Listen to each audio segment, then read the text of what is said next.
In this economy, kok mencari kerja rasanya semakin sulit ya? Hampir semua pencari kerja dari berbagai kelompok usia kini mengeluhkan hal yang sama. Sebenarnya bagaimana kondisi pasar kerja Indonesia saat ini? Mengapa mencari kerja di Indonesia hari ini kok rasanya sulit? Badan Pusat Statistik melalui survei Angkatan Kerja Nasional atau Sakernas Februari 2025 mengungkapkan bahwa jumlah angkatan kerja di Indonesia saat ini mencapai 153,05 juta orang, bertambah 3,67 juta orang dari Februari 2024.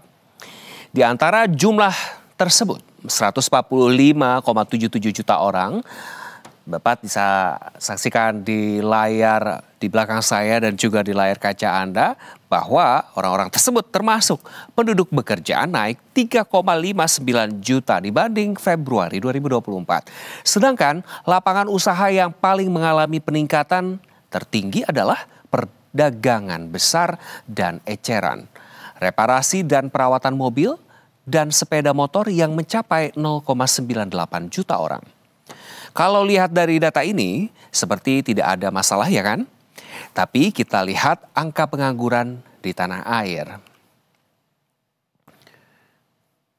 Masih dari data BPS pemirsa, tingkat pengangguran terbuka pada Februari 2025 mencapai 4,76%. Meski jika dilihat dari persentasenya, angkanya menurun, tapi faktanya jumlah pengangguran di Indonesia meningkat, yakni mencapai 7,28 juta orang, naik 1,1% atau sekitar 80 ribu dibanding Februari 2024 lalu. Kepala BPS Amalia Adininggar Widya Santi dalam konferensi pers menyebutkan tingkat pengangguran terbuka ini merupakan proporsi angkatan kerja yang menganggur dari total angkatan kerja nasional. Dengan demikian pemirsa, meskipun jumlah pengangguran meningkat secara tahunan, tapi tingkat pengangguran terbuka bisa saja turun. Tergantung jumlah angkatan kerja di periode tersebut. Dalam hal ini, pengangguran yang dimaksud adalah kelompok penduduk berusia di atas 15 tahun yang tidak bekerja dan sedang mencari pekerjaan. Tidak bekerja dan sedang mempersiapkan usaha baru, sudah diterima bekerja atau sudah siap berusaha tapi belum mulai. Atau mereka yang tidak bekerja dan merasa tidak mungkin mendapat pekerjaan, alias putus asa. Berikutnya pemirsa bisa disaksikan di layar kaca Anda data terkait jumlah pekerja terkena PHK di Indonesia. Meningkatnya jumlah pengangguran tidak lepas dari tingginya kasus pemutusan hubungan kerja PHK, alias PHK yang jadi faktor utama penyebab bertambahnya jumlah pengangguran di nasional di tanah air. Menurut Menteri Ketenagakerjaan Yasirli, korban PHK di Indonesia sampai Juni 2025 sudah mencapai 42.385 orang. Sedangkan sebelumnya pada 2024 total korban PHK sebanyak 77.964 orang. Berarti jumlah PHK tahun ini sudah lebih dari 50% dari tahun sebelumnya. Kondisi ini turut dipengaruhi oleh kondisi ekonomi global dan dalam negeri yang penuh tekanan. Menurut founder dan managing director Headhunter Indonesia, Haryo Suryo Sumarto, banyak perusahaan mengeluhkan ketidakpastian ekonomi. Sebagai konsekuensinya sejumlah perusahaan terus melakukan PHK, sementara perusahaan yang sedang berkembang juga lebih selektif dalam merekrut karyawan barunya, seperti jasa digital, perdagangan domestik, dan energi hijau. Sektor ini masih membuka lowongan pekerjaan. Namun pemirsa, permintaannya tidak banyak karena sektor-sektor itu butuh keterampilan yang spesifik dan khusus, serta keterampilan yang belum banyak tersedia di pasar kerja.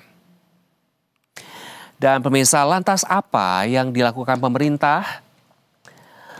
Menteri Ketenagakerjaan Yasirli mengatakan pemerintah punya setidaknya 3 jurus untuk mengatasi isu pengangguran.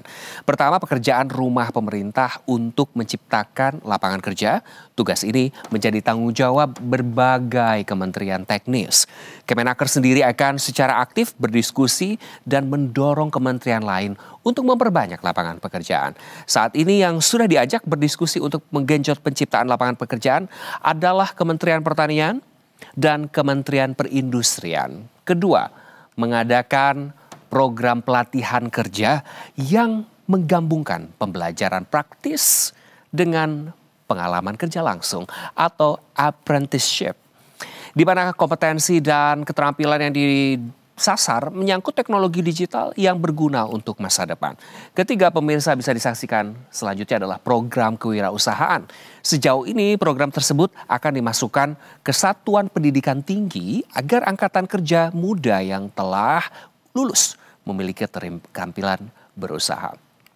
Dan pemirsa, intinya bagi teman-teman, pemirsa, dan saya sendiri yang masih punya pekerjaan dan punya penghasilan nih, kita harus banyak-banyak bersyukur ya. Karena in this economy, yang bekerja bisa di PHK. Dan yang belum bekerja makin susah dapat kerja.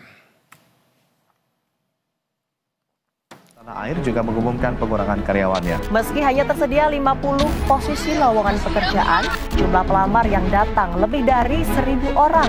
Mereka yang diterima akan menjalani masa pelatihan selama 2 bulan dengan gaji Rp1.800.000.